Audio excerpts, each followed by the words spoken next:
હવે ખરીદીની ક્યાં કરો? પેલા ઘર ચોખ્ખું કરો, ખરીદીનું પછી થશે. છેલ્લા દિવસે કાળી ચૌદશ ને દિવસે જવાનું છે ખરીદી કરવા માટે. અને હા, એ શાકભાજી, કરિયાણું, વસ્તુ બધું લઈ આવીશ. હજી આ 11 નંબરની બસ મારી ચાલુ છે.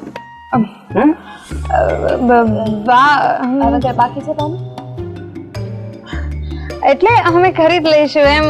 હા, તમે ટેન્શન નહીં લો, અમે છીએ ને. ના. તમારી 2 દીકરીઓ બધું કામ પતાવી અને લે. હા, તમને કામ સોંપીને હું જ્યારે બહાર જઈશ, હું આવું ત્યાં કામ પતી જવું જોઈએ.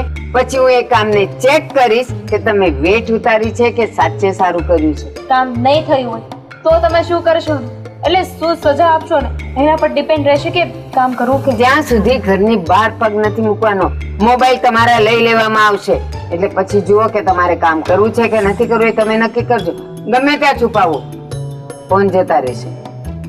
કહેતી હતી ને કે કામ કરવા મત પણ નહીં, અહીંયા બેસીને છે ને ગપાટા મારવા હતા. હા, અને તું ના, શું કરે છે?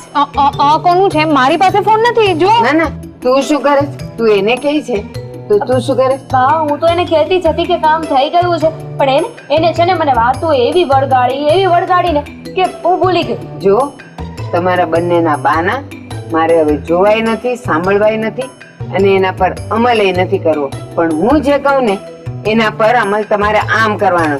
અત્યારે બંને જણા અંદર જાઓ, બેડ ખાલી કરો, ગોઠવો, અને અંદર ફિનાઇલની ગોળીઓ નાખજો. હું લઈ આવી છું. જાઓ, ઊભા થાઓ. ખબર નહીં. ઊભા થાઓ. મને તમારી વાત તો સાંભળો. નહીં. ચલી, તમે એકવાર મને કહ્યું હતું ખબર, હૈયું બાળું એની કરતા હાથ બાળવા વધારે. નહીં. જાઓ. મને બોલાવે છે. હું આવું. હવે ઘરે આવો. કેમ આવો છો હું જોઉં.